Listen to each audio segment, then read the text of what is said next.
Trka je puštena, čovek je ostao u start mašini, na čelo ide Lubenica, međutim Abyss Theater je sada na liderskoj poziciji. Abyss Theater namestio je mnogo bolje u Zengi, dok je Saša Glogovac i sada je pridržava. Druga pozicija za Ružu Lipolista, treća pozicija za Lubenicu, četvrta pozicija iznutra za Patona Sura.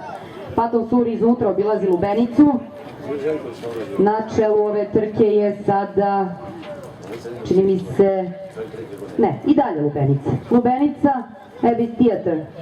Iznutra Paton Sur, četvrta pozicija, korbač opomene po pleci za Ružu Lipolista. Zatim Sibirska kraljica, pa na začelju Istra. Prvi korbač opomene i za nju. Trku vodi Abyss Theater, Abyss Theater, Lubenica, potom 2,5 dužine, pa Ruža Lipolista.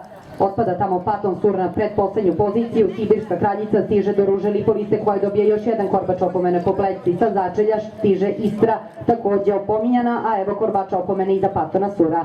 Trku vodi Abyss Theater, 3/4 dužine konjskog tela prednosti, korbač opomene po pleci, evo i drugog za Lubenicu. Treća pozicija Sibirska kraljica, Miran je još uvek dok je Željko Ilić. Četvrta pozicija Ruža Lipolista, trku vodi Abyss Theater. Abyss Theater vodi ovo nadmetanje, Batin dobija tamo Lubenica da se zadrži na drugoj poziciji, sada diže priči Željko Ilić. Sibirska kraljica na drugoj poziciji, iznutra galopira Abyss Theater, od spolja galopira Sibirska kraljica, zatim Lubenica, Ruža Lipolista. Trku vodi Abyss Theater, Abyss Theater, Sibirska kraljica, kroz sredinu Ruža Lipolista koja ide na barijeru. Trku vodi Abyss Theater, Abyss Theater je napravila lepu prednost, osigurala se na vreme i uprkos napadima Sibirske kraljice i Ruža Lipolista. Abyss Theater će dobiti ovu trku sa Sašom Globovcem u sedlu. Potom Sibirska kraljica, Ruža Lipolista, Lubenica, Paton Sur, pa Istra.